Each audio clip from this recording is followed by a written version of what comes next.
The worst thing about today is Donovan gets to be happy. Once again. 2 weeks in a row. Once again, we're litty. 2 shows in a row. Last week's full episode, this stream, we come in here, and we got to let Donovan be happy. We got to let Donovan have his moments because the New York Knicks that we all love to doubt, we all love to laugh at for incompetency, for little brother syndrome amongst the big market teams, for being... Brother, he can stop. He gonna bring a sweat.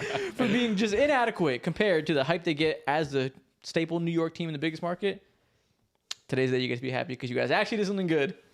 Dude, I have so many. Everybody doubted. Shut up. Because everybody doubted. I have so much mixed what did I feelings. just say? Shut up. Don't say another word. Don't say another word. Because the whole world disrespected us. Did I give up? Yes, I did. Did I jump back in 5 minutes later? Yes, I did. But we did it. We got game 1-3 to go. You know what I'm saying? It's up. We got it. Shout out to Joaquin37 for tipping $2.50 right off the top of the show. We appreciate you guys coming through. We got 400 of you guys in here already. Appreciate everybody coming through right when the stream starts. Got lots to talk about. Like you guys see by the title. We're talking about the start of the second round of the playoffs. We didn't really get a chance to give you guys our second round predictions just because of every goddamn series went to 7 games, so it kind of fell between episodes. But we're here to recap the first game in which we saw 3 upsets in 3 games, including the Knicks winning the first match against the Boston Celtics like we talked about. We'll talk about that. We'll talk about the OKC Thunder game. We'll talk about the Cavs game. We'll preview the Warriors versus Timberwolves game that comes on tonight. Yeah, man. Fun little round of series you have to talk about. No, last night was amazing. I feel like, and everyone's been saying it, but last night was peak playoff hoops, right? Because not only do you get the way that the games ended, but you got them with actual good teams, right? Like if stuff happens in the first round, it's like, oh dang, that's crazy. This 1-8 is still gonna get stomped, right? So now it feels like things have actual consequence for what's gonna happen in the playoffs. And for a Knicks team that was down by 20, for a Knicks team that hadn't beat all the top teams, and the stat that they're 0 for 10 and all that, to be able to stay in that game, do what needed to be done, miss the opportunity to win it in regulation, and then go win it in overtime, that was hands down the best win that the Knicks have had all year. So I guess we're starting with the Knicks game. Oh, no, 100%. I guess that's been decided for us. 100%. For them to do that, even when Josh Hart got into early foul trouble, Cat got into foul trouble, Brunson didn't play amazing in the first half, and you still saw their ability to kind of turn up. Shout out. I also said this last year, and it's the same thing again. OG Anunoby is the most important African man in my life. You're this disrespectful I love him. I love him because his offensive explosion. I'm gonna remember that too. Good. No more rights to the airport for you. If you can listen, Fuck you. if you can drop 29 and go 6 of 11 from 3 and play amazing defense over the course of 2.5, 3 weeks and continue it going, fine, you can have that title. But OG's doing that and you're not. I got 4 points for you. That's it. Yeah. So everything that the Knicks did last night, aside from Karl-Anthony Towns and his performance, everything else was like, you know what, you did what you needed to do. And shout out to y'all. Let me read a text that Donovan sent in our group chat during that game in the second quarter. No, that was in the second quarter. Whenever the team, so we're bearing the lead here. They lost it. They won this game. The New York Knicks. They beat the Boston Celtics, and they did this by making a hilarious comeback because this was the game chart. This is what the lead changes look like. Hilarious. All that green right there. That's all the time the Boston Celtics led. You see this little chunk down here? This little bit of green. That's a big amount of green. They were up by a lot of points, and they blew a 20-point lead to lose this game at home in game 1. So first things first, unserious performance by the Celtics. They missed over 43s. Tatum in the last half of the game, I think, scored 0 shots to the rim, lots of step back threes, fell into old Tatum habits, and that annoyed people in the end of the game when he tried to hit a game-winning shot over Brunson by taking a step back 3. It was a typical what you expect from one of those weird games in a series where the Celtics find a way to blow it because of all their bad habits. That happened. The funniest part is, midway through the second quarter, Donovan texted, and he said, he tagged our friend, he said, as a CBA expert, tell me what I have to do to get Karl-Anthony Towns off the books and amnesty his contract. That was Donovan's reaction to Karl-Anthony Towns' early performance in the game. No, because it was despicable. Because you talk about all the bad habits that Tatum was having. Yeah. Karl-Anthony Towns, his bad habits were 100% on display.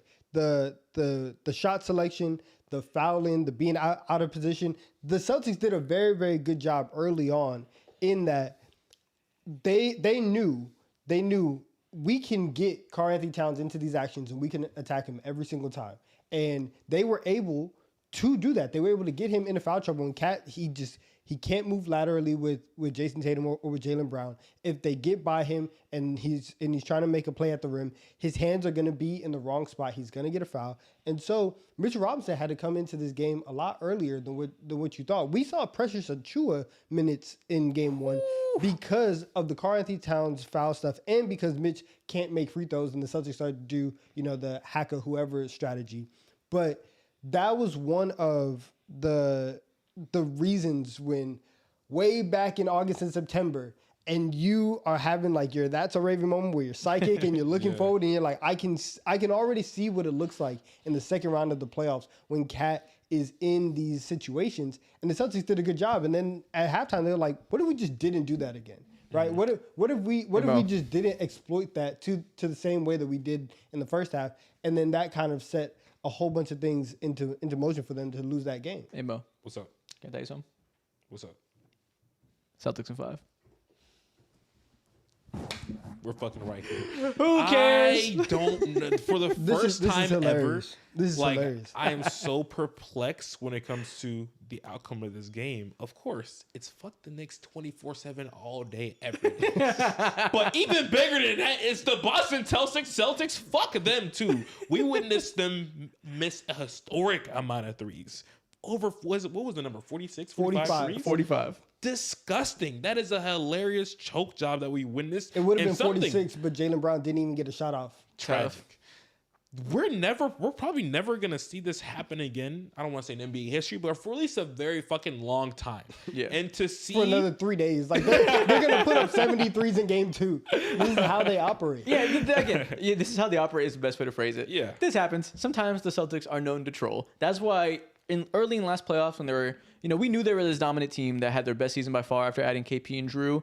Everyone still kind of had in their head that there's going to be games where they troll because they live by the 3 and die by the 3. Naturally sometimes you're going to die a lot by those 3s and this type of stuff happens. That is to be expected at some degree, right? That's the reason they're probably not going to sweep a lot of teams, win a lot of series in 5. That's cool. We all still expect the Celtics to win the series, right? We're not going to overreact. But I will say, Jaylen Brown has been dealing with a lagging knee injury. He has his moments where you still look like Jaylen Brown, but it's not quite as consistent. I think we can attribute that to the health. And last episode, we talked about Kristaps Porzingis and how quiet as it's been kept, unless you're a Celtics fan. Celtics fans will be the first to tell you, he kind of sucks right now. And he's kind of sucked for a while for KP standards. A lot of stuff he was brought in to do, the spacing he was expected to provide, the defensive anchor he was supposed to be, he hasn't been doing too swell at those things. So while we do still think the Celtics will come back and win this series, props to the Knicks, but we're not going to change our prediction. There's some issues with the Celtics that they got to figure out over the course of the series before they get to these later rounds. The KP thing, on top of him being inconsistent in his play, he's inconsistent in his availability. Yeah. And it's been like that all year. And the weirdest part about game 1 is that he left and it was like, it wasn't even that he got hurt. He was ill, sick. right? Yeah. He got sick. And so it's like, yo, are you actually going to be here? And so I think like going forward in game 2, the Jaylen Brown aspect and the Porzingis situation, I guess. Lagging illness / whatever. Yeah. Because they obviously missed time before the playoffs started with an illness. Doctors didn't even know what he had, which is really, really weird that the last 2 things or 2 of the more major things that we've heard from Kristaps over the last 6 to 8 months, doctors are like, this is super rare. I've never seen this, right? With his foot injury and with the illness. But it leaves a door. It leaves a door open for the Knicks to go get this series because it's not impossible. Motherfucker serious. No, I guess so though. I'm dead serious. If Kristaps is not there, if Jaylen Brown is a little bit compromised, Sam Hauser also turned his ankle there. Yes, we're talking about a team that is extremely top heavy. And do I think that the combination of Jason Tatum, Drew Holiday, Derek White can elevate Al Horford, right? Can elevate them? Of course. Also, Drew Holiday coming off the hamstring, but whatever. So you have a top heavy team who's missing a lot of its heavy hitters aren't at 100%. There's a window open, and so you can. I think I'm obviously not going to pick against the Knicks, but like if you're just an objective Is person. it a possibility? Yeah, if you're an you're objective right. I person. agree with you. And I don't think that it's just a mathematical possibility. I think that it actually is a real possibility that the Knicks win this series. Damn.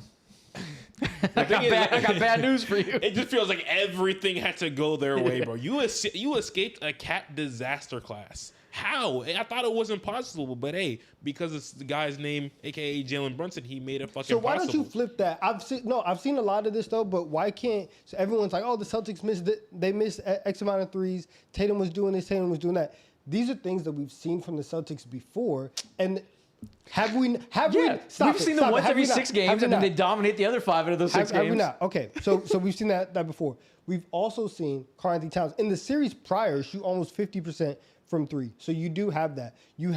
We've seen stretches of the year where Mikal Bridges has looked better offensively than what he did last night. You can say, hey, that can also get back to a positive measure. So while you're trying to play out this balancing act, are the Celtics the favorite? Of course they are, right? Are they on paper the better team? Yes. Get on the line, boy, and see what happens. I thought we were coming up here and we were enjoying this Knicks win. We were saying, awesome, I was good for trying you. to, You don't but get then y'all out swept. here hating and be like, oh, this is And then what we they got do. insanity over here. We got hopium going too far. You're setting yourself up for disappointment. Listen, man, if they win, shout out Jalen Brunson. He will be propelled as one of the greatest Knicks of all time if they can win this series. Easily. He already is. You shouldn't overreact to any game 1. You definitely shouldn't overreact when the best shooting team we've seen in the last 10 years shoots this poorly. Shooting variance decides a lot of things. This was so close of a game despite the Celtics playing so far below their levels. Sure, Mikal could play better. Sure, so can go well for the Knicks too.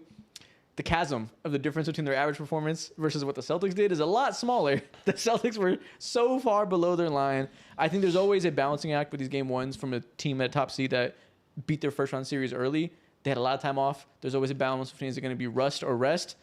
When you miss 45 threes, clearly you had to deal with some rust. They'll shake that off. That would be, I would agree with you more in that statement if the game was close throughout the entire way. If you pulled up the graphic, the Celtics were up for a massive part of this game. They were up 20 up until the mid-third quarter. Nobody was saying, oh, like the rust is. Yes, they were. Here. Everyone was saying, damn, they're finding a way to win despite their jumper being this bad. But being up 20, right? That is of little relevance to how the jumpers look. Had they won, even if they shot the way that they shot, had they won yesterday, everybody would have said that the Celtics are just that much talented. The Knicks suck. They can't talent. And no argument of rust would have been brought up. But now because they lost, now it's the rust. Now it's this is nonsense. Now it's the rust kicked in. They fell into bad habits, which is the one thing that they have the one thing that we've been talking about for the Celtics for 2 years, maybe even 3 years. It happened last night. This is what they do. The bad habit was missing open shots. That happens. Either way, if they win or lose, if you miss 45 shots, you're rusty. Why are you missing shots, though? Because they're rusty. Either way, they'd be rusty. They either would have won despite the rust. I will say bad shots. No, they didn't. They missed open shots. No, towards the end of the game. Towards the What the fuck are you talking about? Towards the end of the game, there were very bad shots taken by guys like Tatum. I agree with you on that. But in general, okay, somebody take a turn. Somebody take a turn. You guys are yapping the same time. You guys actually are pissing me off. No, you're right. They did take bad shots. There were so many bad possessions by guys like Jaylen Brown and especially Jason Tatum to his own standard, bro. He was spamming step back threes for whatever fucking reason. Those guys, when you talk about specific mannerisms and just habits that they fall back into, that's 110% on Tatum for that. Yeah. I love shaking my hair now. Bro. You could do that, but you can't do that. But anyways, go back to the point. Don't let me blow this out. I went to Turkey, man. Sorry, but overall, like Isaac is overall right. Like both are true. Congratulations. The late game execution was bad. There wouldn't have been a late game execution needed if they hit an average amount of their shots, which they will most games. All I'm saying, I'm not saying the Celtics played perfect. They obviously it was a close game. They didn't execute in the fourth quarter. It wouldn't have been a close game 8 out of 10 times that they ran this back because most times the Celtics have proven they're going to win the math equation more times than they're not. And they're going to make at least a below average amount of their shots. Not the worst shooting performance of their season. Listen, you can have some hope. The Knicks are not to be they're not an easy lick ever. Their offense is that good. Brunson is that good. No, it's But I okay. won't give No, it's myself. okay. I won't. If I was a Knicks fan, I wouldn't give myself too much hope that they're gonna win the series because of the worst shooting performance you could possibly imagine from the Celtics. I just wouldn't let that be the reason where you're like, yeah, we can make them do this again. This is definitely gonna happen again. I would look for other reasons to be happy. Gun to the back of the head. Who's winning the series? In what games? Gun to A legitimate gun to the back of your head. the Celtics. In what? No, like I'm not disputing that the Celtics should be the favorite in this series, but I'm saying like the way that you guys are approaching this, and because at the end of the day now, it's a best of 7. The Knicks have one game, right? You have to get 4. They have 1. I'm saying that for that there's a couple things that happen in the Knicks' favor. I think going into Game 2, which is one, you come off of this crazy physical football series with the Pistons, and I do think that you saw in the at least in the first quarter or in the first half as a whole, it took them time to adjust. They were like, "What do you mean I can't just run over these people? What do you mean I can't hit him on his hand?" And so when Hart and Cat and Brunson even get into foul trouble, it takes a little while. And so I think you have that aspect of it, and we'll figure out, right, what happens from the Mitchell Robinson development, because I actually do think that it's very interesting that the Celtics went to the Hackemich pretty early and didn't go back to it. Like I thought that in the second half that was also something from them that was like, it clearly worked. You clearly got the Knicks out of any type of offensive rhythm that they had in the first half, and you allowed them to play with it. To play with that lineup in the second half and use their defense to get back into it whenever Cat was still in major foul trouble. Like, they could have pressed the issue so much more. And there was a scenario where we could have seen Hukporty minutes last night because all of the bigs were either unplayable or in foul trouble. And the Celtics, I don't think, pressed that button enough. Yeah, what's interesting is the Knicks, they ran their most switches this game by far on the season. Before this game, the most switches they ever ran in the regular season was 24 in one game. They had 33 in this game. And that was a part of the reason why they came back too, besides the Celtics going cold. They went cold, and it made a big difference because in that second half, they were having a hard time beating those switches one-on-one. So the Knicks did find something there that the Celtics have to adjust to. So, I mean, the Celtics probably will, but they definitely have to figure that out. That part's TBD. The Knicks, at the very least, they showed them something that they don't normally do, and that caught them off guard in their game planning, I'm imagining. Because I assume they did not expect the bigs to be switched out quite as much. Yeah. The Celtics are probably planning for a heavier drop coverage game. So shout out Tibbs, pulling that out of nowhere. I guess maybe they were hiding that for the playoffs. Maybe that was like an actual thing of that sort. But I really hope you're right. End of the day, I hope you're right. I would love nothing more. Stay on that side. Stay on that side. Keep in mind, I like trolling you. I would like to see the Celtics downfall more. So let's make that much clear. I'm not hoping to be right about the Celtics. No, it's okay. I would love to see the Celtics downfall so much more. If it meant you're happy about your team, I would accept it. I 100% agree with you. So I'm on the same page, bro. It's way bigger than you, bro. We're talking about history. I'm always going to troll you if we can, but we would also love to see the Celtics downfall, so let's not get that confused. Yeah, exactly. It's always fuck the Celtics. This is a troll either way type of debacle in this series. Either way, we're going to laugh. Yeah, bro, this is we're in one of the best seats to be in as NBA fans, because whatever happens, we don't give a fuck. We don't give a damn. We either get to laugh at him or laugh at the Celtics. As a passive viewer, this is the best case scenario. A win is a fucking win. No. But no, shout out the Knicks. That was a great comeback. More importantly than anything, shout out Jalen Brunson for once again being just an outrageous closer. Like, we had this conversation last year when we realized that he is like transcending everything you thought his archetype at his size could be. He just keeps doubling down on this. We had the series winner against Asar Thompson. We had him closing out this game strong. He's just the most likable star player in the league, I think. I don't know, besides people that hate his foul baiting, which I guess is fair if to each their own. Man, he should have pulled that out yesterday. I was calling That's so for it. interesting that you said that, because typically throughout this entire Celtics-Knicks series, throughout the entire year, something that I noticed that the Celtics try to do a good job of is not get Brunson to the line, because obviously that just creates an avalanche of advantages for the offense and also helps get him going as well. In this game, they didn't do the great. He got to the line, I think, 7 times or 8 times. Yeah. And that's, of course, like that's not usually, I think that's right around his average. Slightly below. So they did an okay job with that. So I'm curious to see how they're able to tighten down on that even more, because if you look at the previous games that they faced off against each other, Brunson has not been, in general, been able to get to the line as often and as comfortably as he usually is because of how they decided to defend him and give him a little bit more space and use that length to go ahead and disrupt him. So I'm keeping an eye on that heavy. And on that, I'm very curious in game 2. Like the number one thing that I'm watching or that I'm looking for going into game 2 is 100% the KP situation. Yeah. Because if KP's not there and you have to roll out Al Horford, you saw at the end of the game, the Celtics were giving that switch, the Knicks were taking it. And they said, if you are going to allow us to have Jalen Brunson or have Al Horford on Jalen Brunson, cool, we'll live with that. And as great of a defender as Al Horford is, you do trust Jalen Brunson in those moments in ISOs where the Celtics are also going to be like, we trust Al Horford. It's one-on-one. You know what Jalen Brunson can do. And so that's going to be an area where the Knicks are going to be able to hopefully find some more success if KP doesn't play or if Al Horford has to play extended minutes. Yeah.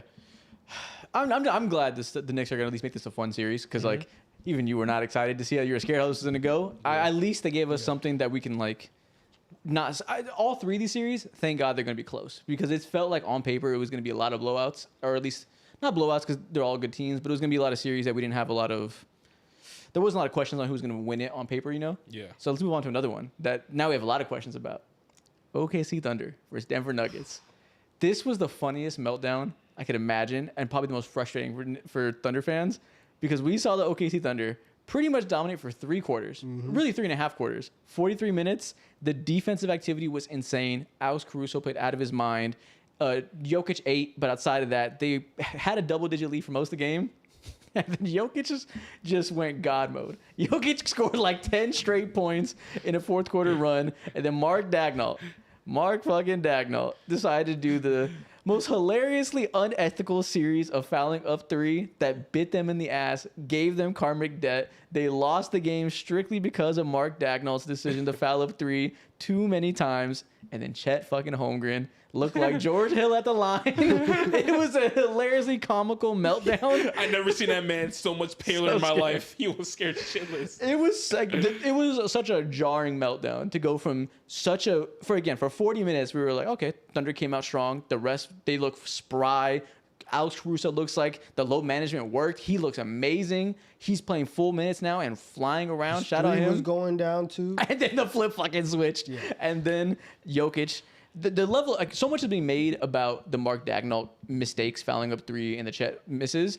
Even before that, for the 5 minutes before that, Jokic dominated so unbelievably hard. That looked like LeBronto shit with how much they just, like, locked in. He defended pretty well. And I think it was like 4 straight possessions. He just smashed the paint, scored every time, and just slowly whittled away that lead. It was real best player in the world shit. I was thinking the same exact thing. And in turn in that too, like Shea did his thing and he tried his best to hoist up all the other guys around him. Mm-hmm. But of course, Shea wasn't able to, not Shea. Chet, he had a so-and-so game, not the greatest game. In fact, one of the worst games that he's played this postseason. And then J-Dub as well. Like, we've had questions dating since last year about how consistent and how reliable of a go-to scorer can he be. Yep. And he was the complete opposite of that last night. 20% from the field, 5 for 20. And I think he was the biggest one that it looked like rust, I think. Now, we know J-Dub can have some fucking poor shooting games, so that could happen as well. But in round 1, he did such a good job of asserting his like physicality against smaller defenders in the Grizzlies. And in this game, I guess part of it is the Nuggets have played a pretty big lineup for most of the game with Aaron Gordon and Nikola Jokic out there for most of the minutes. But he was just so weird and like dependent on his like off balance floaters and not really creating contact and finishing in the lane that it looked like rust to me and the shot's not falling. But you can never be sure because it's 2 years in a row where we're seeing a lot of bad J-Dub games. It's always going to be a concern. Didn't start well in that regard. That's what it looked like last year, right? Like I think the Mavs also like did a really good job of exposing his handle and like game planning to make him look bad. Mm-hmm. This game, I think he just like played horribly on his own accord. Just look bad. Yeah. Either way, this is 2 years now. Yeah, where we're in the second round, and you're not playing the cupcake in the first round. And so you have actual and listen for the Nuggets, like shout out to them because I think you guys have probably seen the clip too of Jokic like in the timeout, yelling and stuff. He's looking like player coach right now, and he's looking locked in. But this is this is now for J-Dub.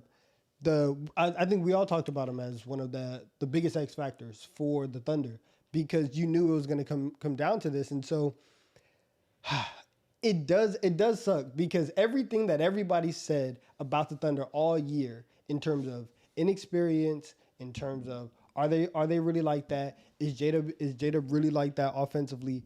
All of that came into fruition in one game, and so it's the same thing as with all of these series. The door is open now. And if you give the best player in the world a little bit of daylight to where now they only have to win 3 of these games, you can see Jokic taking over against Chet and against Hartenstein for the rest of the series and him dominating. We just saw it last series about how much he could dominate and how much he can impact the game. So I'm not moving off of OKC, but I'm like, okay. Like you guys actually have to go out and win it. It's not like in pen I don't know right about open in terms of like I'm not changing my opinion because before we didn't get to do our predictions. I was gonna say OKC in 6 because the Jokic factor. He's just so good, and they have such the perfect player to take advantage of all the Thunder's weaknesses and the fact that you can beat them up on the boards with Nikola Jokic specifically and create a lot of offensive rebounds with Nikola Jokic specifically. So I was thinking OKC in 6. I think this just makes it so we have to really, really see what the Thunder are about mentally now because we have no concerns about them on paper. And if their offense is good enough, their defense is good enough, if their best player is good enough, etc. We know that if basketball was played on a spreadsheet, they would beat everybody by far. The question is the mental side of it. That's kind of what people mean when they say experience, right? Like, can you stay poised under pressure in those moments if you've never been there before? Clearly, Chet got a little shook on that free throw line from that. This will be the best test of that, I think, to really throw them in the fire from having no pushback in round 1 to now you had a little leeway. You were favored in the series. You could afford to lose a game or 2 and still be fine. To lose that game right away, you can't lose a second one now. It's not do or die per se, but for the position you're in as a younger team that is favored, but you have the questions. You have a little bit of a chip on your shoulder if you're inexperienced and you hear that. You got to come out and show that you have that championship mental. So we can believe that the net rating matters. So we can believe that the defensive rating matters because you have the requisite wherewithal to make it matter against a team like the Nuggets, who I am so unbelievably moved by them right now, and so just like I'm not proud because I'm not a Nuggets fan, but I'm like respecting them so much. The level of lock-in they have, the way they're pulling up their shorts and defending in these big moments, it is just like it's peak.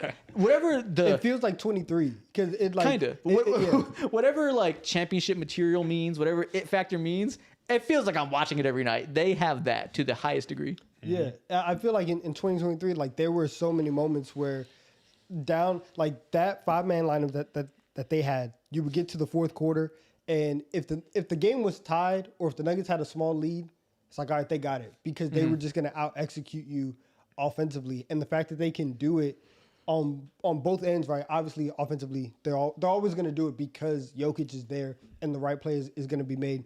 But now that it's a 2-way kind of lock-in, that is a very interesting development. Yeah. And it's a high level of dog that they have.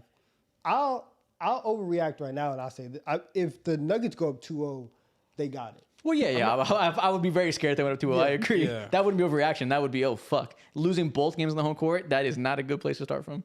Yeah, exactly. For me, going forward for game 2, I think that I'll be definitely keying into and hoping that this isn't the outcome because, again, like you guys know, initially start off the year, I'm like, yeah, I got the Denver Nuggets coming up this top for the year, coming up towards the end of the season. But I switched sides and I'm like, yeah, I think OKC is actually going to be title favorites, maybe like midway, 30 games into the season or whatever. Seeing how they got beat the fuck up on the boards was so like... it's deflating. I mean, got abused on the boards, and I think I saw so much. In general, they're a bigger team, obviously, but I felt the Isaiah Hartenstein impact. But it feels like they just need much more else everywhere in terms of like effort and hustle and all that other shit across the board. I think that's going to be here to stay no matter what. Even the games they win, they won the boards because you have to throw 2 bodies on Nikola Jokic, and when you do that, you help off of Russell Westbrook and you help off of Aaron Gordon and Christian Brown and all these so-so shooters. And those guys are so unbelievably good at cutting and crashing to get the board when Jokic tries to shoot over the double team. That's going to be a strength of theirs regardless. So like part of it is by design because the Thunder know that and they're okay with that because they know they have to throw 2 bodies at Jokic. So I think that comes with the territory. The thing that concerns me is the Nuggets. They played defense last night that looked to me like the Golden State Warriors defense with how they were able to completely shrink the floor and use their positional size to cut off all the driving lanes and make it so if Shea wants to drive, he's getting doubled at the nail every time. They're going to have to swing it out to a shooter and they're going to close out really hard and make that shooter make a quick decision. They did such an unbelievably good job at that Mark Dagnall needs to have a better fix for that in the game too. They need to go in the lab and figure something out because Shea did not look comfortable at all times. He had a good game overall, but in that late game scenario where the Nuggets scored like 8 straight points for Jokic and really whittled down that lead, the other side of that is they locked the Thunder the fuck up in the half court because their ability to cut off the driving lanes was so good. And part of it is also that fact that in the playoffs right now, we're seeing them allow the most physicality ever. So they're allowed to really knock Shea off of his driving lanes. If you can be really physical with him, you can double him well, and you can recover well to those shooters. They got to figure out some spacing situations going on because that's going to be tricky every single late game situation. Shout out to Russell Westbrook, man. Dude, he was running. He was a demon effort-wise that game. He always is, so but that's his MO. But he was really important there. Him and obviously Aaron Gordon. We're ignoring the fact that this man hit a fucking game winner. We haven't even mentioned it. Ice in his goddamn veins. I mean, shout out to you. You know what I'm saying? His second game winner of the playoffs. Ice in his fucking veins. He's such a likable role player. Yeah. No, it was great. To your Shea point, this is 100% where Mark Dagnall has to get into his bag because they won and they blew the Grizzlies out because the Grizzlies suck, but Shea hasn't looked comfortable all playoffs. Yeah, like he's had his first like games under 25 points in forever. He's gotten certain numbers, but it hasn't looked as crisp. And all the like MVP moments that we saw throughout the year, he hasn't had one of those signature moments in the first 5 games. Where on the other side, like Jokic is doing that basically every other game. Yeah. And so finding a way to get your star player comfortable, that's going to be on him, especially when you're going up against an interim coach and you think that you'd have a coaching advantage in last night that just, at least towards the end of the game wasn't the case. And the Shea thing, it's not. So the reasons he's struggling, I think, aren't surprising in that teams are just doubling the fuck out of him with extreme consistency, which happens in the regular season. He's not exactly new to it, but obviously the intensity in a playoff series is different. The level of game plan people always talk about when you play a team for 7 straight games, you're going to have a more precise game plan, right? And they're going to know the perfect spots to double him, the ways he's most uncomfortable attacking against double teams. They're doing that more. That's natural. You had to learn to be able to work through that as number one option. Every star gets that. Tatum famously struggled with that for a couple of years. Now he's pretty damn great at passing out of that. And then it hasn't been talked about too much. The level of physicality being allowed is like noticeably extremely different right now compared to most playoff runs. We've talked about it. Yeah. It hurts him especially. People talk about it insofar as that like you're not going to get those free throws in the playoffs. That hasn't been the issue.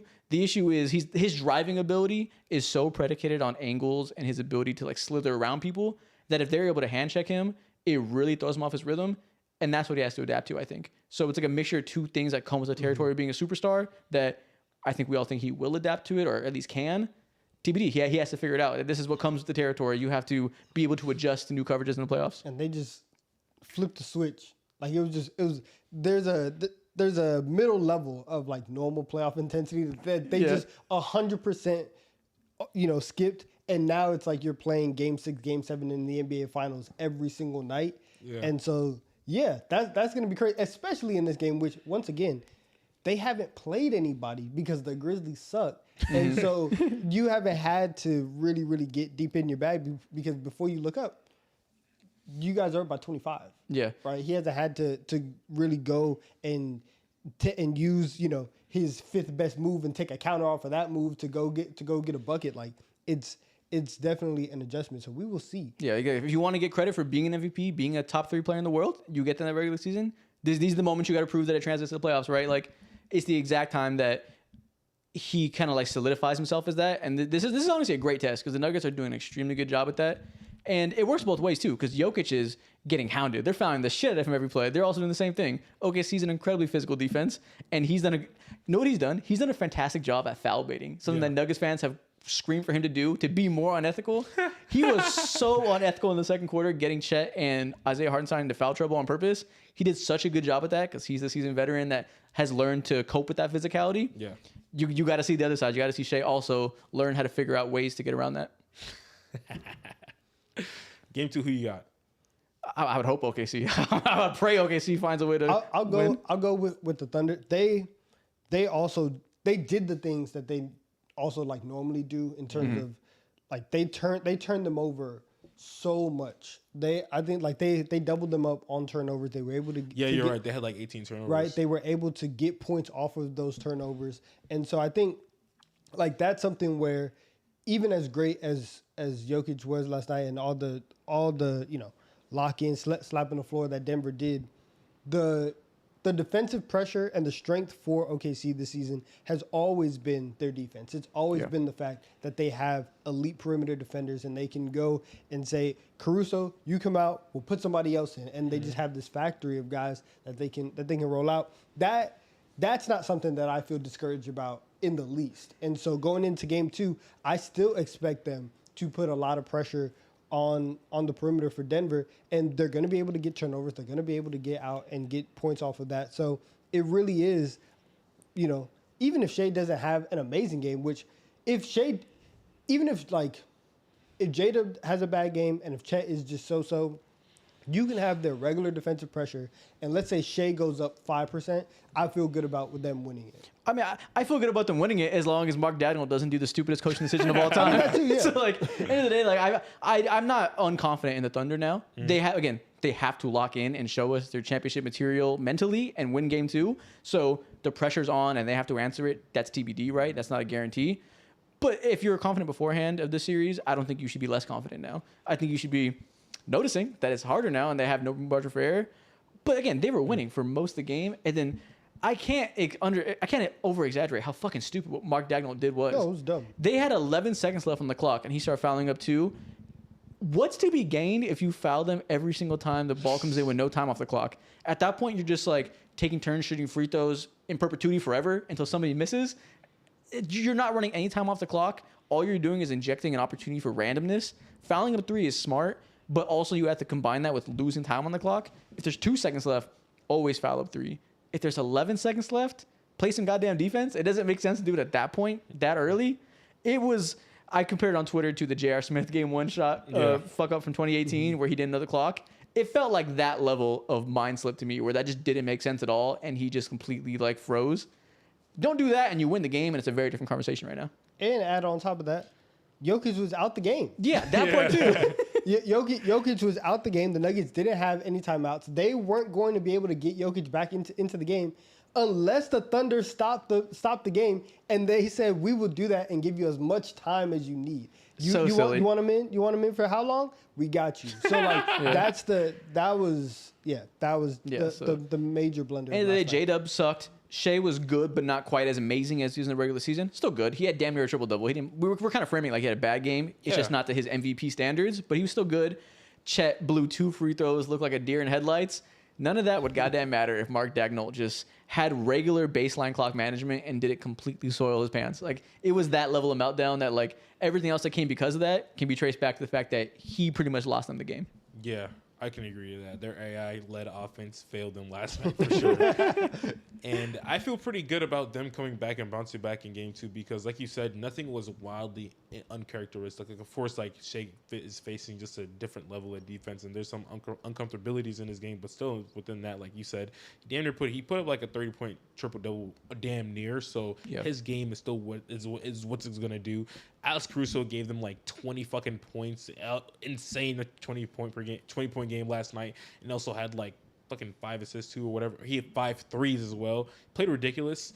J-Dub just needs to hit his shots, and Chet just needs to overall show up a little bit more offensively to help like release a lot of pressure from the J-Dubs and Shays of the world. I think we're not going to see much better of a Chet for a few reasons. I talked about it all year. He is not a good scorer as a power forward.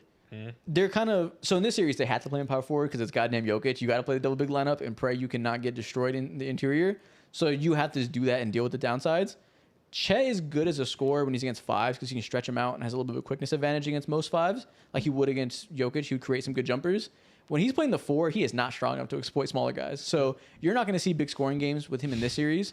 And also, when he missed all that time with that broken hip, he came back. His lower body is so trash right now. He is so weak, as you'd expect, because he missed 6 months with a broken hip. You can't do a lot of squats, I imagine. Remember those 2 dunks that he missed in this game? Yeah. Weak ass lower body. He could not jump high enough. He missed a putback. He missed a wide open dunk. There was the late game free throws. I bet his legs were fucking tired, and that contributed as much as anything. Chet is gonna have a struggle in this series as a scorer, no matter what, I think.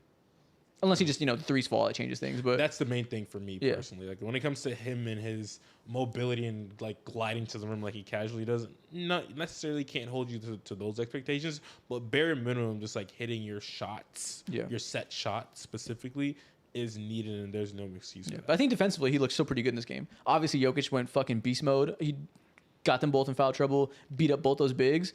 He had, more, especially against everybody else that's not Jokic, Chet played a good defensive game, so there's at least that, but yeah, man, I think they're going to have to win in spite of his offense in this game, in this series.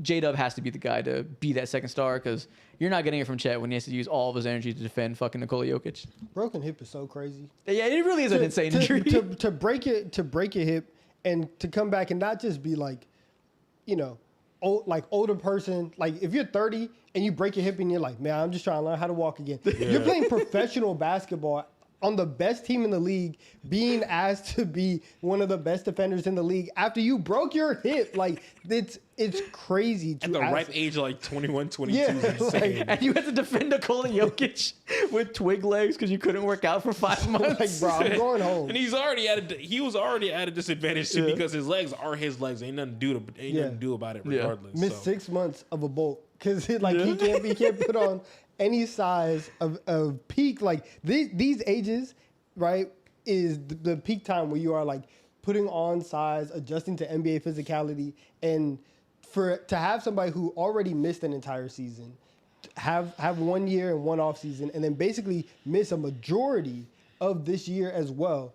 And by the time you get back into your rhythm, boom, here comes Hartenstein. Now you have to figure out how to work with this. I feel like next, and obviously they're the number 1 seed. They could still go on and win a championship. Everything could be fine.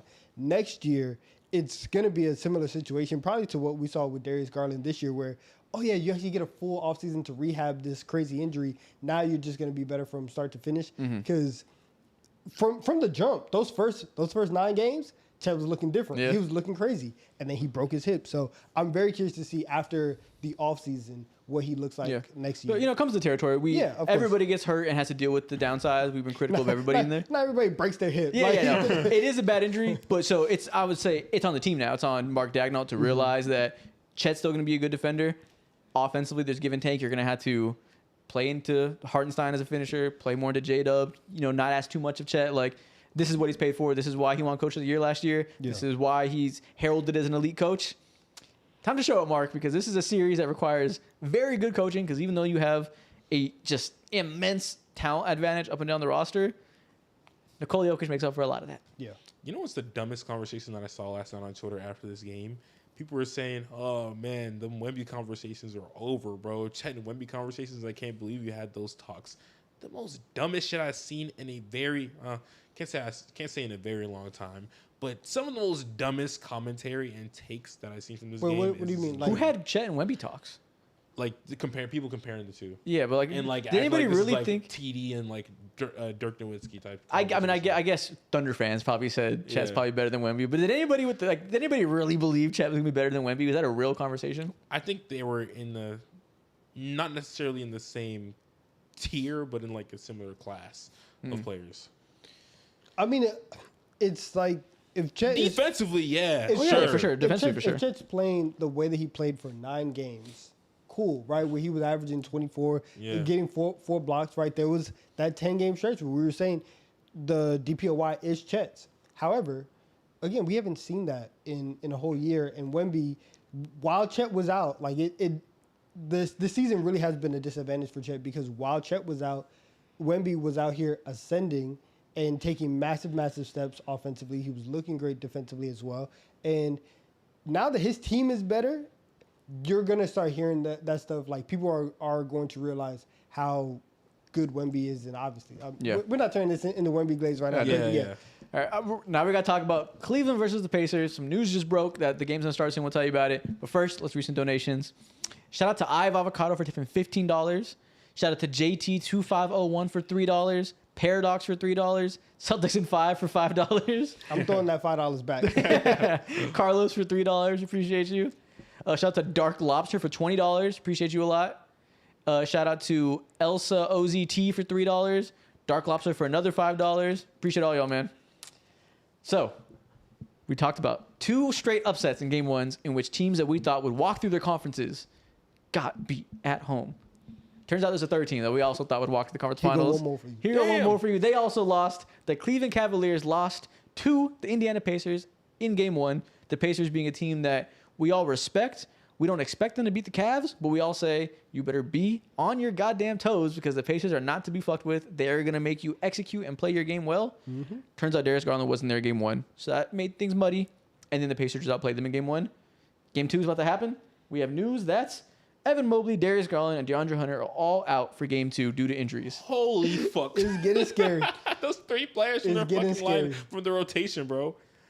That sucks. Pivotal players. That sucks. So these guys were all up in the air. I'm guessing what they decided to do was, let's cross our goddamn fingers for game two. Let's get them healthy for game three. Let's try to, if we have to punt it, we have to punt it. They need to be 100% before they come back. And I guess that's what they opted for. This kind of sucks because the Cavs are having the best season they've ever had outside of LeBron. To see it potentially derailed by injuries, how annoying. Just all you can say is how annoying. Like, it's just no analysis really. If they win the series or not due to injuries, we'll see. But how fucking annoying for one of the premier teams to be eliminated by something like this, if that goes that far. Scroll down a little bit to that first reply. They can't keep getting away with this. The Pacers, year in and year out, at least for the last 2 years, are now here in the second round and have key injuries going in their favor. Now, shout out to them, though, because all you can do is play who's in front of you. Yep. And at least to their credit, they're up 1-0 right now. Mm-hmm. Like, they did go into Cleveland in game one and get that game. And they had 3 stars there, so it wasn't an easy game. They won a game against a team that was very in a good position to win still. Yes. And so, listen, we've talked a lot about Tyrese and his development and his ascension and I guess regression to the mean or whatever. Yeah. Right? Up and down nature of his style of play. Yes. So we talked about Tyrese. Game one, Andrew Nemhard is disgusting. I'm my homie Lud Nemhard. We go hard every day for Nemhard. He's disgusting. His impact on this game, whether it be shot making in key situations, and not like the obvious like, oh, I'm gonna hit a shot at the end of the quarter to kind of keep them at bay. Or Nemhard goes and makes a nice pass, gets to still here. Like he has been so key all year long, and there's a reason why whenever you look at the top lineups for Indiana, Nemhard's always on there, and it's like him and Tyrese and Pascal, like that big three, whatever, like that trio, it's elite, and he played so well in game one. Nemhard is such a weird ass player because coming into his career, everyone saw him and knew he was going to be a very good like role player for this team. He has been that since day one.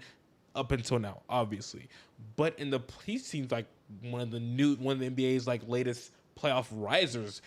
Traditionally, he's always been a good 3-point shooter. He shot like I think 35% for his first year, 35% for his second year, and this past season he shot 29% from the 3-point line. He's never been like a player who's gonna kill you with his scoring. More so, he provides solid secondary, tertiary playmaking, and he's a very good, consistent role player. Yeah. Might I say like. At times, he can feel Derek White-esque. Mm-hmm, definitely.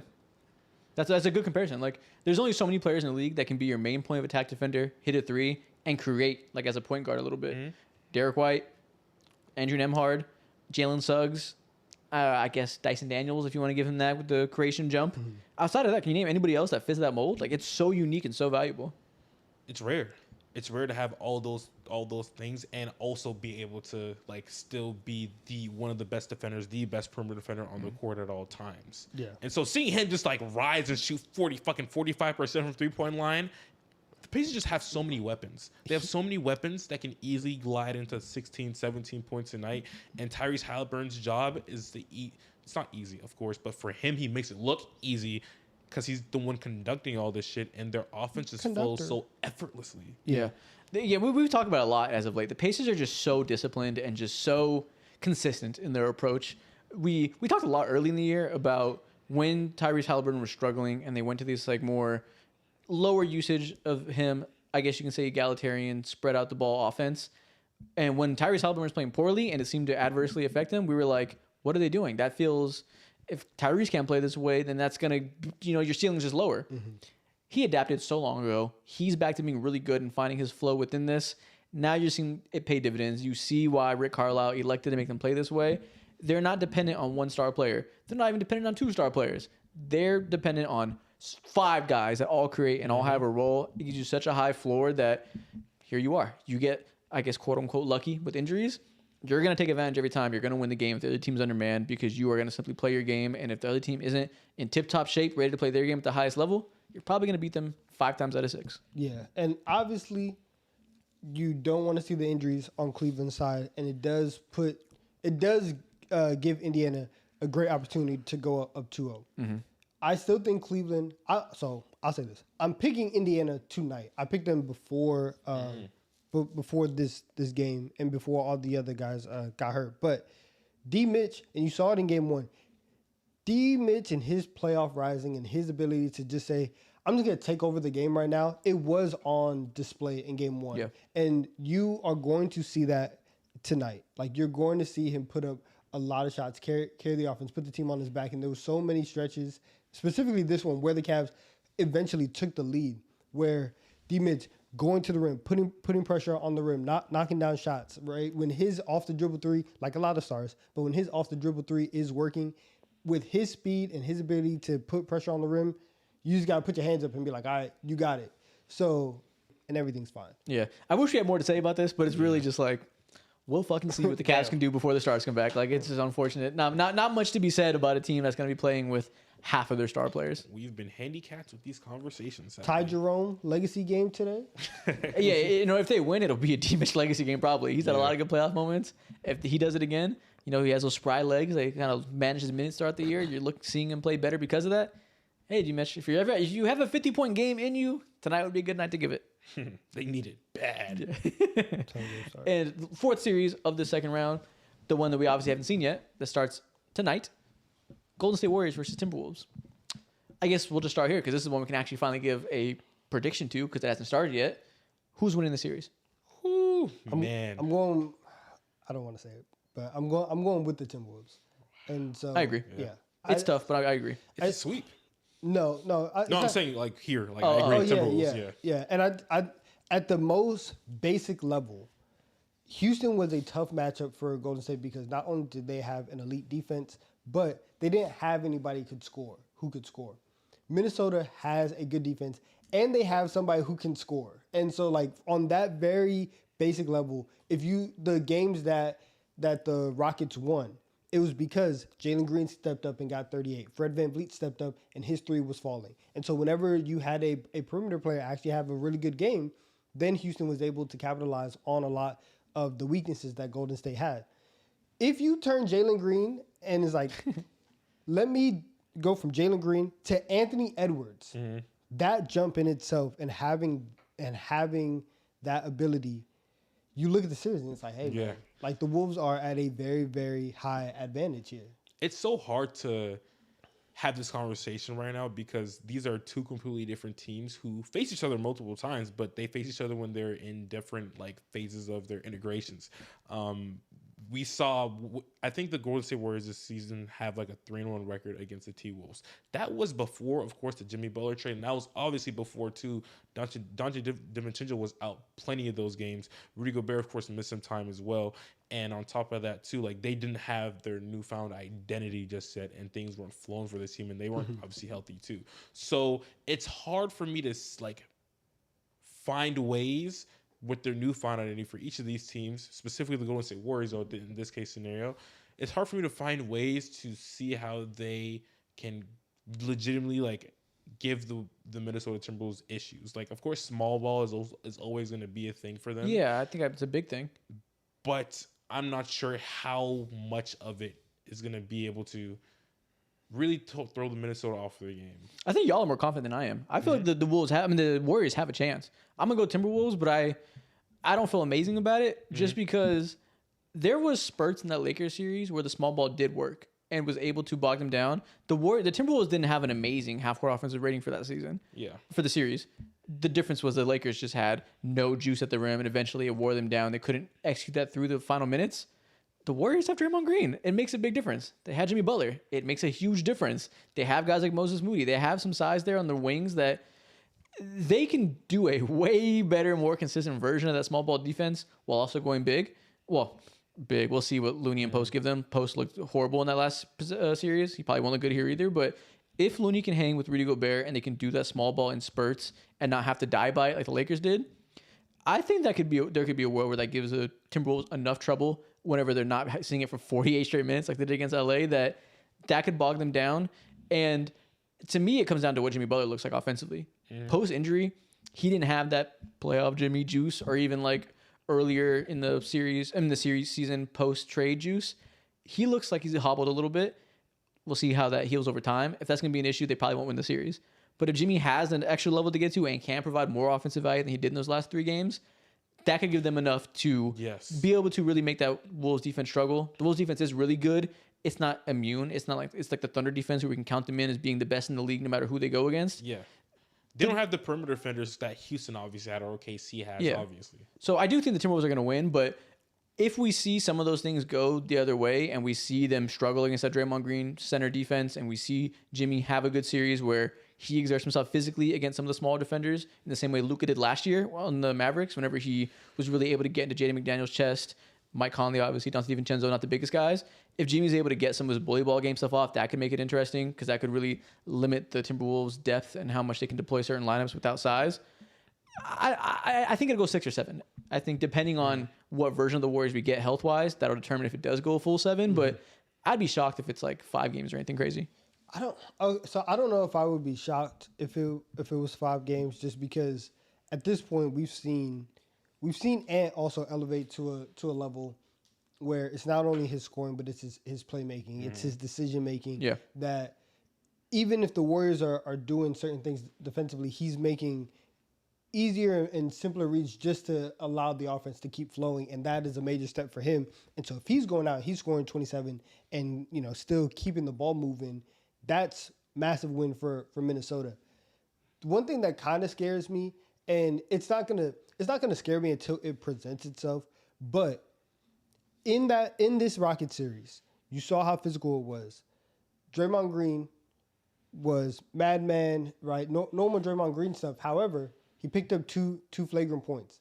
Once you get to 4, it's a 1-game suspension. And I'm halfway joking, but I'm also halfway not. You have Rudy Gobert on the opposite side.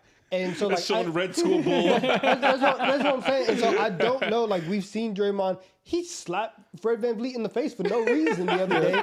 And so it's like, can he stay composed? Composed and controlled enough to where him and his flagrant points doesn't become an issue? Because I can 100% see a situation where we get to game 5 and it's been 4 games and it's super physical and all this, and Draymond Green is out here flailing and doing all this stuff, and now Draymond's suspended for game 5 and it's tied 2-2, and now you have a situation. So again, I'm halfway joking, but I'm kind of not. No, I know what you're saying. You make a good point. I guess let me rephrase that.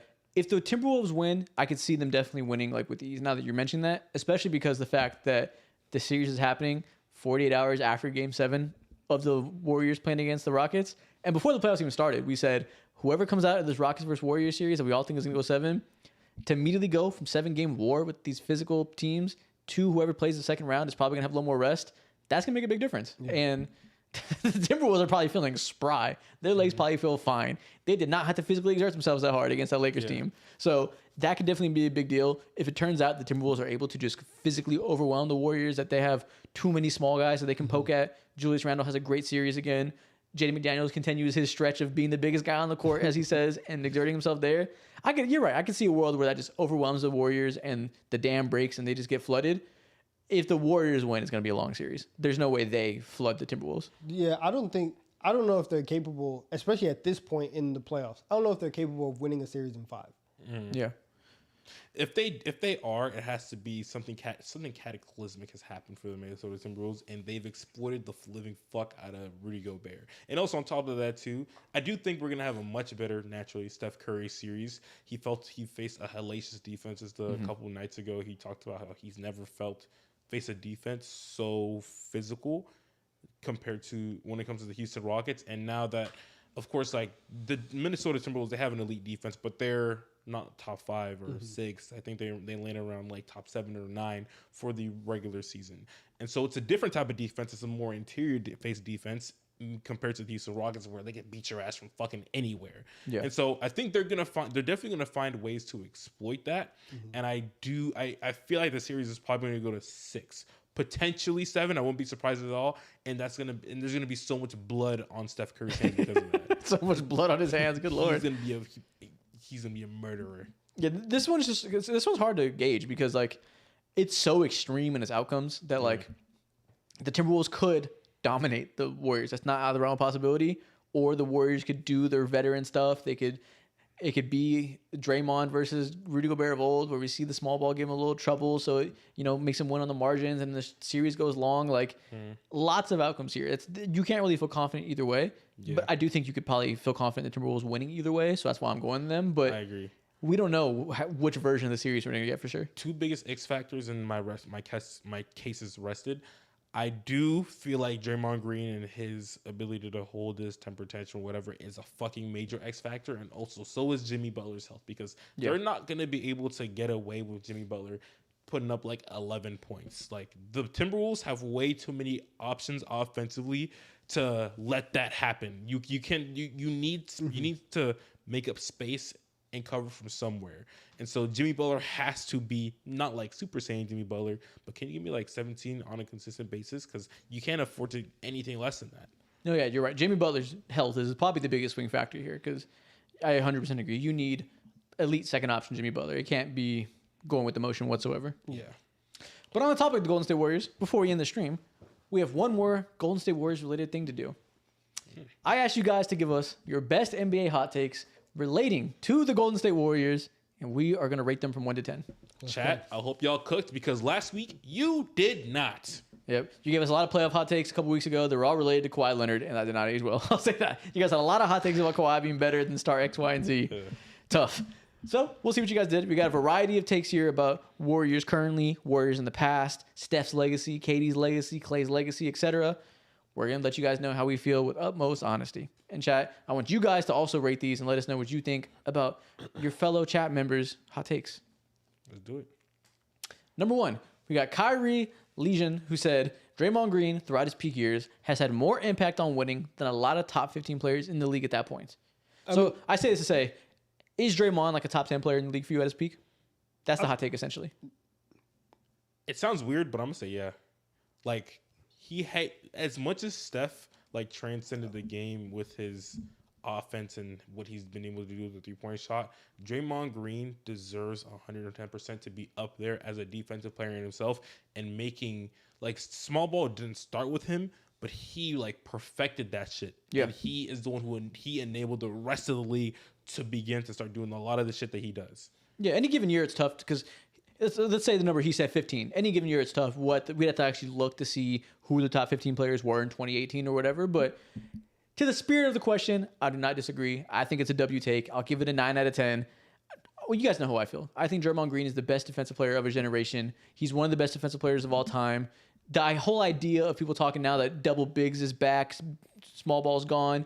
Small ball was never here in any type of serious fashion of winning championships unless you had Draymond Green on your team. All the other modern champions played big. The Lakers ran double bigs. The Bucks ran double bigs. The Celtics have KP and Al Horford. The only team that has really won with small ball in any serious fashion is Draymond Green led teams. So and they still had KD. He's still outside. Yeah. You still had KD who's 7'2", probably. Iggy had a crazy wingspan. Before that, you were playing with Bogut. So, like, they've always had a big... I'm going to give this... For a hot take, I'm going to give it a 10 out of 10. I don't agree with it, though, just because the NBA Twitter word of the week is amplifier. And you've seen a lot of people... I saw that. Yeah, you've seen a lot of people been using that word. Shout out Zach Lowe.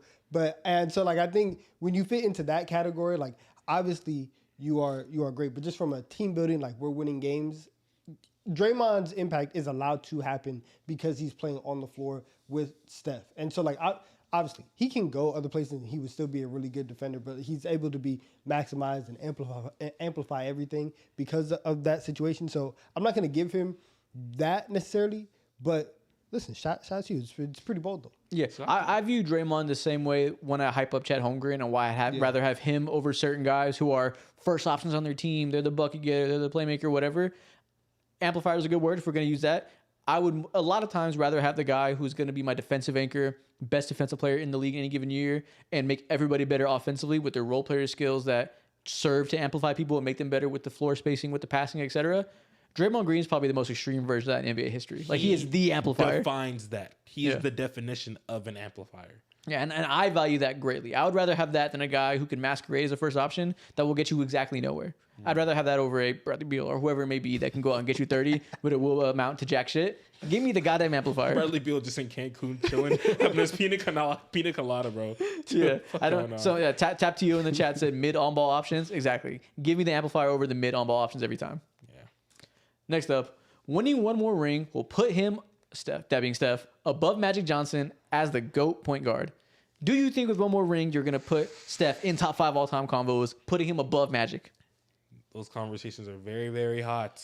And when we say one more ring, let's say it's this ring this year. I was just about to say, if it was this ring this year, that would shock. Steph went on a god tier run, and this ring would feel exactly like that 2022 ring, which we all know is like one of the weaker championship teams. Not to say this Warriors team is better than that team. This slander. But in general, he says that every time we bring up this 2022 dude, ring. it's a bitch-made team. I'm sorry. I'm not doing no revisionist history. Andrew Wiggins that year was fucking fire. But No, I agree. Compared to the rest, they're not that. And this team right here isn't one of the best teams in the league. They started out like 21 and like 2. Like they were fantastic. Just compared to the standard of what a championship team is. I think they're better. Just because you don't understand teamwork at its finest. Right? I love it. Neither here nor there. I think I respect them a little bit more than you do, but I understand your sentiment, so it's not crazy. You hate Point them. to say is like he would surpass Magic Johnson. Yeah, 5 rings is a lot. If Steph Curry has 5 rings while being the most influential player of his generation, potentially the best point guard scorer of all time, potentially the best, how do I phrase this? Most elevating non-passer, I don't know, the most impactful scorer to making people better in how his shooting bends the court. If he has all these accolades and all these arguments for best offensive peak ever, best so-and-so ever, is the best player on the best team ever, all these things, if you put a 5th ring on his finger, it's pretty goddamn hard to deny his place on Mount Rushmore. Quick question. 04 Pistons or 22 Warriors? Shit, bro. This is a nasty as hell. I'm leaning Warriors, of course, naturally, because they got the best player by far on the court. But it's a break fest. It's not a... I don't think that team's as bad as you think. I think we need to revisit this whole Warriors conversation. He just hates them. Yeah. I don't hate him. I just look at them 06 just like... Heat or 22 Warriors? Over the last 7 years, they are the worst championship team. I think they might beat the 21 Bucks. They beat them. They beat the 21 Bucks. I don't know. But then again, we're also But the kind of 21 Bucks are like bottom tier team too as well. We're also doing the same thing now where we're revisionizing the Bucks a little bit. Everyone's been slandering them as of late because the Bucks went out sad so many years. That was a great team. So let me not fall into it was it. good. It was good. Yeah, they're a good team. Okay, I think you would agree. If Steph wins a ring, he can be the GOAT point guard. He can be. It'd be an argument, It's a discussion. Yeah. So A tier. It would be Or neck and 9 out of neck. 10. It would be a point where you can have a preference because their accolades match and there's so much that can go either way that I think you could feasibly say it's a tie. You can't be mad either side. 10 out of 10. What's next? We have, since 2014, never has Kevin Durant been more impactful for a team than Stephen Curry has, especially when they were playing together. Curry was the best player on all the championship teams by a long shot. This was his comment. I'm laying on my stomach. I'm kicking my feet up. I'm so happy reading this. Steph was better, has always been better. Don't ever get it twisted. # Steph better. It was always his team. Me and Donovan were saying this shit in 2018, freshman year of college. We were getting yelled at until 3 o'clock in the morning. We were in the group chat saying Steph better. We've been on this hill for as long as we've known each other. Steph is better. I do understand. Yeah. I don't think it's like egregious. Maybe I'm a little bit less on this hill than I was back then. Back then I was like, what do you mean you like KD more? Are you insane? I've come to be a KD appreciator. I do think it's neck and neck talent wise, but if we do a lot of impact stuff. We do a lot of who makes players around them better stuff, and we save those convos for other players. We don't do it with Steph in the macro sense. I think if you're ever going to do impact versus talent, this is the argument for it. Understand, we just got a Buddy Hield legacy game because of Steph Curry. Like he was out here getting double teamed, and I saw somebody tweeted this out. They were double teaming Steph and leaving the guy who had 22 points in the first half wide open. Yep. Yeah. That's because of Steph at 37. Picture, and I don't have to go get the screenshots, but picture what they were doing with a prime Steph Curry, 28-year-old Steph Curry, leaving Kevin Durant and Klay Thompson wide open on the wings. They are flooding and they are doubling to Steph Curry because his shooting ability, especially at his peak, is greater than anybody's, singular skill ever. Yeah, I agree ever. with you. Yeah. And so I do think that just because of that, like, in that moment he was. But this is like the impactful. ultimate like close debate. Like this is like 299 overall players. Like it's so unbelievably close that you gotta nitpick. And I feel like the people who think KD's better are so visceral in it, where they're like, "What are you talking about? You think that little motherfucker who can't play defense is better than a 7-foot demon? Are you an idiot?" The hang pussy as he pulls Yeah. OD as hell. They're so extreme with it that they can't even fathom thinking Curry's better. And I don't know, man. It's close. On the other hand, I do agree with you guys. I've been on the Steph Curry been better like since day one. But on the other hand, like to try to be the antagonist, to try to like Devil's be on the other side advocate. of this conversation, like I understand it because on the simple face of things, like the buckets that KD did get were special, generational, of course. Yeah. But I'd pay my attention. Me personally, I would talk about more so his defensive impact and what he was able to do on those Warriors teams. I think that's like really like the difference if there was to be one. Question for you though: how did he have so much energy to play defense? Oh yeah, it's because offense was so easy because Steph Curry was making it an easy job for everybody. Like again, I do understand it, but you're also KD was in defense. I understand. I don't condone it though. Yeah. Okay. Next one, we got if Draymond didn't punch Jordan Poole, they'd still be a title contender right now. So the question is, they are kind of contenders now, so maybe it's a bad framing. But do you think they'd be title favorites if this team still had Jordan Poole and didn't trade him for Chris Paul's salary that they let walk and got absolutely no value for? You could low-key just inject Jordan Poole into this team 1-for-1 with the path that they went on. Like you wouldn't lose anything. Like you could still get Jimmy Butler. Mm-hmm. So imagine they had Jimmy Butler and Jordan Poole. Would that be the difference? That would help a lot. Jimmy Butler would eat so much. Jordan Poole eats so much off of Jimmy Butler. I don't know right now if this is tough. So his question is, would you feasibly be able to say they could beat the Thunder in the playoff series if they had Jordan Poole? I would say yes. I would say yes because I think the confidence that Jordan Poole was already playing with in the finals where he wasn't really. He looked small out there. Yeah, he was small. Yep. He wasn't playing great defense. I do think that would be something, but also they're playing like they've played Buddy Hield in this. Like they've leaned on him. They've leaned on pretty bad defenders, and especially now that they are post Clay, just having somebody who can dribble the ball and kind of create for themselves would alleviate so much pressure off of Steph, off of Jimmy Butler. Having three of those guys would be very, very key. I'll do it. I'll give that like a 9 out of 10. Yeah, I'll give it a 7 out of 10. I don't think they'd be able to beat the Thunder, but they'd be serious. And you guys know how I feel about the way they handled that Chris Paul salary. I hate every bit of it. I hated the trade in the moment. W take. We'll give it to you. I give it to you. Next up, 2022 was the best Warriors championship. You got to define best. So I guess what he probably means is he's not going to say it's the best team. Most impressive. Is it the most impressive championship they had? All things considered, is it, if you're ranking a championship on like legacy points, which combines how good they are, who they beat, how impressive it is, etc., is this their highest rated championship? It's hard to make this bold statement when 2015 exists for me. Good point. Because that in my mind, that has the real argument to be the best because they initially came onto the scene. Of course, we were all put on to aware of being like of the strength in numbers thing. I don't know. You're shaking your head for what? Because 2015 is great and it's awesome. Yeah. I think the conversation, it has to go between 22 and 17 because of how dominant 17 was. Because you showed up into the gym and we showed up in that season and knew that nobody's beating this team, and they ran through the playoffs. They lost one game. I think it was in the finals. Like they were you're playing LeBron. He's going to get a game. But you go 16-1 in the playoffs. You dominate everybody. Like it was so easy for them to do it. Yes, it was easier. Yes, they stacked the deck or whatever. All that I probably agree macro wise. End of the day, there's a reasonable argument that's the greatest team of all time. If you can say you have the greatest team to ever exist in the history of the association, and it's 78 years, whatever it's been, you probably got to give that to them as their best championship. Okay, when I think about like best championship in my mind, I'm also thinking about like, okay, like what's the most like impressive too? But I guess different words. For Curry's legacy, 2022 is the best one. For the Warriors franchise legacy, 2017 is probably the best one. Yeah, okay. But for Curry specifically, 2022 is certainly the best one. Okay, gotcha. If developed correctly, Pods can easily be a top 10 shooting guard in the league. 1 out of 10, 0 out of 10. Oh my God! The fuck are you on? Calm down. The shooting guard list is not every year when we do ranking season. The shooting guard list is always the one where we get to like 8, 9, and 10. It's like, dang, this position kind of sucks. We've all had some bad takes over time. Not to put this one on blast, but you did rank Jalen Green number 8, and that was reasonable. That was AI. That was fake. That's not real. That's not me. Fake as a bitch. I swear to God, pull up the footage. It is not me. I don't want to relitigate your Jalen Green take, but I will say that you felt comfortable putting Jalen Green in those talks. You might feel comfortable putting Pods in those talks one day. The pool is not deep. Desmond Bane is like 6 or 7. Desmond Bane is a Very borderline potential fringe all-star player. I agree. If you tell me Pods gets within striking distance of Desmond Bane in the best case scenario, if developed correctly, I guess it's not impossible. That's Pods getting striking distance of Desmond. That's so much good shit is gonna have to happen for Pods, bro. I just think the bar for number 10 shooting guard in the league is probably lower than we're thinking right now. It's probably not very high at all.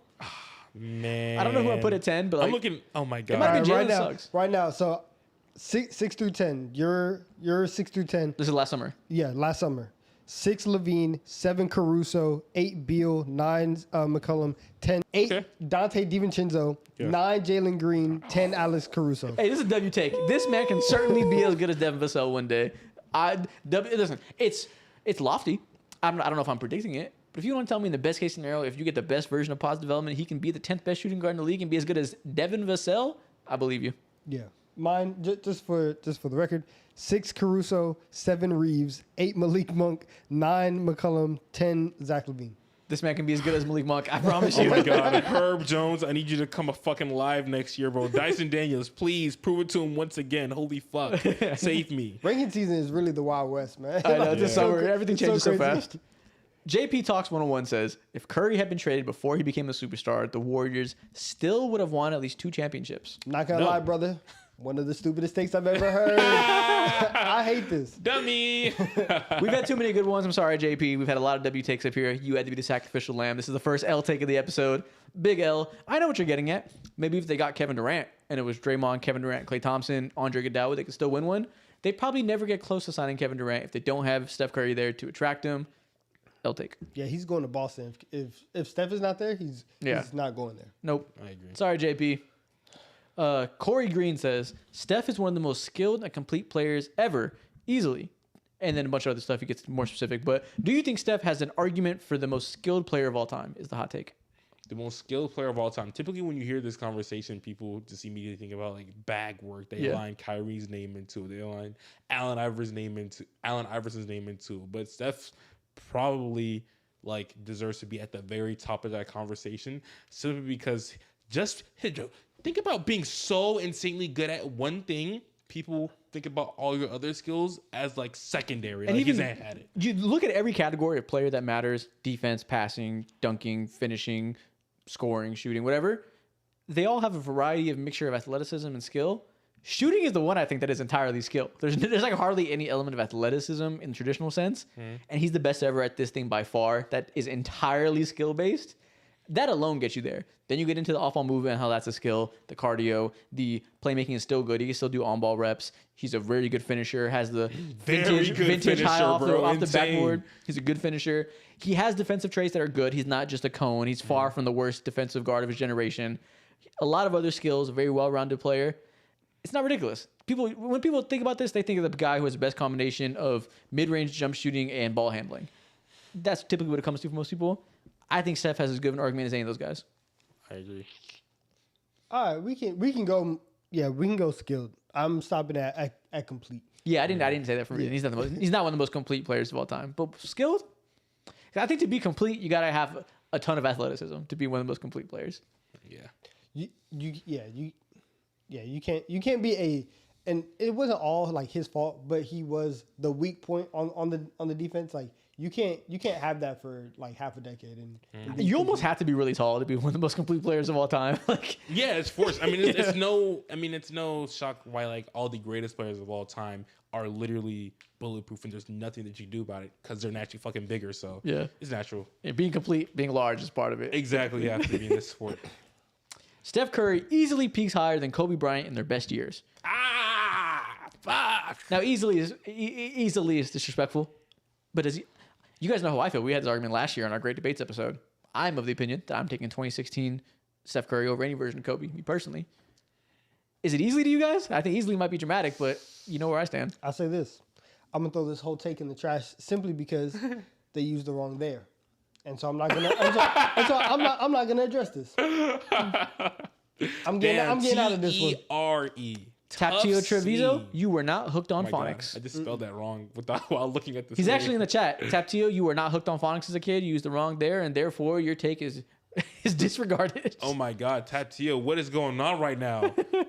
Are you good? Grammar. Shit, man. Spell. Yeah, I'm off this. But this is a good debate, though. though. You can't be mad at somebody picking Kobe, but I'm of the opinion that Steph, I'd rather have his best version. So I'm going to go 9 out of 10. It's a good take. I'm not going to go 10 because you said easily, and that's a bit extreme, but I'll go 9. I'm going to say 7 out of 10. 7 out of 10. Yeah, it's fair. 9 's Easily probably too much. is much too much for me, but Yeah, the chasm isn't huge there. yeah. 73-9 Warriors would lose to the 2024 Celtics if fully healthy. So, would the best regular season team of all time be able to beat last year's Celtics team? This is how I know you're a child. No, they're getting destroyed. The reason for the take that we just read was because 2016 Steph is one of the best players of all time, and had Draymond Green not flicked his hand, they beat LeBron James in 5 games. They beat LeBron James and Kyrie Irving in 5 games, right? Like they are absolutely insane. And you talk about Drew Holiday, you're getting prime Draymond Green, Andre Iguodala, Klay Thompson pre-surgery, like the defenders that they had as well. Crazy. Yeah. It's also insane. Yeah, I respect the 24 Celtics very much, actually, and I think they'd be able to beat a lot of teams that you probably think are better than them because of their clout, essentially. Not this one. This is where it doesn't line. Man, the 22 Warriors beat the 23 Celtics. Like, Yeah, but the 24, KP and Drew made a big difference there. I don't care. I don't care. Like, I think the 24 Celtics would probably beat the 22 Warriors. Maybe. They would. They definitely I'm on both sides with this one. I think they decisively beat that team. Yeah. But 73 and 9 is different. he hates the team. Exactly. I don't hate him, but I'm just like, But I'm letting it rub off to me a little bit in this conversation. I might do a little hating myself. But no, 73-9 is a different tier. But I respect the Celtics enough to not give you a terrible grade. I'll go 4 out of 10. No, I'm going 22 over everybody. Okay, fuck yeah. They're just the That's goats. what They're the goats. Draymond Green is the best defender of his generation. 1 out of 10 because it's not a hot take. Like, this is just Facts. It's kind of just facts. Okay, bad hot take, but good take. It's either him or Rudy Gobert or Kawhi Leonard. Draymond Green has the longevity, the impact, the success over all of them. He's one. He's one Yeah. because on top of the peak, his versatility is what separates him from Kawhi and from Gobert, and the fact that he's able to do what both of those guys do at a high level. Yeah, he got it. yeah, being able to masquerade as your lead center defender while also like manning down the perimeter as well is a rare skill that he is the only one to master being elite at both. We've seen other rim protectors as good as Rudy Gobert. We've seen other perimeter defenders as good as Kawhi. I don't think there's ever been a defensive player as versatile as him. I feel like he's probably the number one most defensively versatile player of all time. Yeah, it's either like him or Rodman, and even then, like he's probably a little bit more versatile than Rodman. Yeah. I don't know if Rodman. Rodman is also he's probably number 2, so I don't want to say anything disrespectful, but he's doing it in the modern NBA where mobility requires a lot more versatility because you have to be on the perimeter a lot more than he did back then. Rodman could probably do it as well if he came up today. Young Rodman could definitely do all the things that Draymond does. He just doesn't have the luxury of being in today's NBA. So like, Draymond has had to show a lot more difference. versatility, so he has the luxury of being able to say he had to do more. Yeah. Rodman today would be interesting. He'd probably be Jared Vanderbilt on offense, but it would be fantastic defensively. He'd be Draymond. He'd be the closest thing. I mean, yeah, if you took like 87, but if you told him like, here's 5 years in AAU and then go do you, like he can be. I think he'd be a lot better rim finisher than Vanderbilt. I imagine he'd probably be able to do some type of pick and roll. We already did that one. Draymond Green was the third best player on the 2018 Warriors by a mile. So this is basically saying Draymond Green versus Clay. Huh. W take 10 out of 10. I've been on this wagon forever. People market the Splash Bros as the duo, so everybody assumes that Clay is the best non-KD teammate of Steph Curry. Draymond's always been the most important player there to me. Yeah, that makes sense. I will say that simply because of how many aspects of the court that Draymond touches at the most elite level possible. Like when it comes to Clay and his responsibilities on this team and on this court, simply just be the best 3-point shooter, second best 3-point shooter on the court alongside Steph, and do what you do defensively. His job, I don't want to say it's easy, of course, but with the value that they look like a completely different team without Draymond compared to like without Clay. Clay, a lot of what he does seems they can fill in the gaps with like a few role players. But with Draymond, he is without him on the court, they're a different team. They were a different team. To make the argument for Clay, you have to use a lot of hypotheticals. You have to say like, oh well, if they allowed him to do this, or if this was the situation. So it's like even on that level, I'm sorry, I'm not gonna do the hypothetical conversation with you in that sense. Draymond Green had a role, had an entire side of the floor that he operated and was able to master it. And there are results, and there are championships based on what he did and based on his impact. So it's a 10 out of 10. We're doing too much Draymond Glaze right now, man. This is too much. But that's all facts. Steve Kerr is a mid-coach carried by talent. No, he's not. I want to say incorrect. Like carried by talent. Every elite coach is fucking carried by talent. There has to be talent on there. It's a prerequisite. You can't be an elite coach without having the necessary players in place. Not going to give him a tax for playing with Steph Curry. He got the most out of him. What he did offensively is revolutionary. His ability to manage personalities is the best ever. Not best ever, but best of his generation. That's like defining trait of his. And one thing we've noticed as of late. Wait, how is that a defining trait of his? He just lets Draymond be crazy without saying anything. I'm not gonna lie, a lot of coaches would not be able to manage Draymond. I'm not gonna lie, a lot of coaches would not be able to manage Draymond. They'd be terrified. No one would be. Put you in a room with Draymond Green, you're gonna let him do his thing, bro. He might throw a cookboard over your head. Like you say it as a joke, that is an immense notch on his resume to keep Draymond Green in line and get the best out of him. To reel him in from where he was last year. Steph Curry was crying on the court because Draymond couldn't control himself. Post Jordan Poole, he was crashing out hard. It looked like it was bad. It looked like it was like we've seen crash outs before that like end careers. Yeah, that like end careers. Draymond, I mean, it's probably also a Draymond thing for him navigating that and getting out of that mental gym he was in. So shout out that. Somebody in the chat said his inability to develop young talent needs to be talked about. Sure, that's not a strength. They also fucking suck at drafting young talent. Exactly. Have you noticed that? Have you noticed that young players that you guys are mad he doesn't develop aren't that good usually? And we've seen a lot of track record that if Steve Kerr doesn't want to play you and thinks you don't have the juice, you probably don't have the juice. He's probably right most of the time. How many players have left the Warriors, got a chance, and made something out of it? Not a lot of people. I'm also giving him most credit. People who leave the Warriors like immediately fall off. Yeah, they are out of the league in a year and a half. Yeah, he developed his players 12 years ago. He got with Steph. They won 16, 17 more games. Yeah. He got with Draymond, made him some random second round pick and said, you're going to be in the starting lineup. You get to play. Klay Thompson, same thing. So he's been eating off of his own development for the last 12, 13 years, and it's fine, right? It's not my fault Kuminga can't step into the role.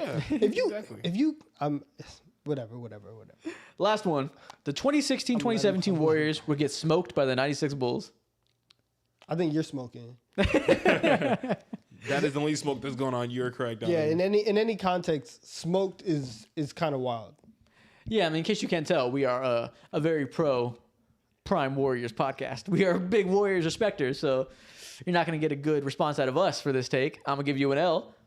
But shout out you and your 90s nostalgia. I swear to God, with the way I'm going to be talking about this team when I'm like 50 years old, my kids gonna think like the real life devil was summoned and played on the goddamn basketball court. Hey man, I do this shit now. now. They ruined my life when I was 16, 17 years old, bro. I had nothing to look forward to. No friends. I just had my straight homework, bro, and I'm watching LeBron James play basketball. And he can't even do that at a fair level, too. This guy was a loser. Definition of a loser, bro. It was LeBron or nothing. That was it. This guy was a fucking dork. Fuck, right? I didn't do shit. No parties. My dad didn't let me join a wrestling team. Fuck, bro. Had no prom date. Fuck, bro. problem. I was on my ass. No maidens? Fuck, bro. Had no haircuts. Fuck, bro. Man, no lineup, no date, no clout, no fits, No money. No car. I swear to God, I had no license either. I was on my ass. Oh yeah, bad take. L take 0 out of 10. 2017 Warriors, I think would win. I don't know. You could say for their era, you could debate it. If you're debating who would win 1-on-1, we've had this conversation many times. You have 20 plus years of X's and O's developments. It would be insane to think that doesn't matter. So, give me the 17 Warriors as a GOAT team. I agree. And with that being said, that's the end of the stream. They did a lot better with these hot takes this time around. Last time they're on some I bullshit. feel like we were mad agreeable in this one, though. I feel like we agreed with a lot of That's why he likes it. Everyone was pandering the way he thinks already. Yeah, man. Appreciate all y'all coming through. Good stream. Let's go watch this Warriors game, see how it goes. Who's up right now? Pacers up right now? Yep. Let's see if the Knicks can make something happen in this series. And we will. Yep. I hope so, but I also will love to laugh at you if they don't. Yeah, man. We'll see you all on Friday for the next week's episode.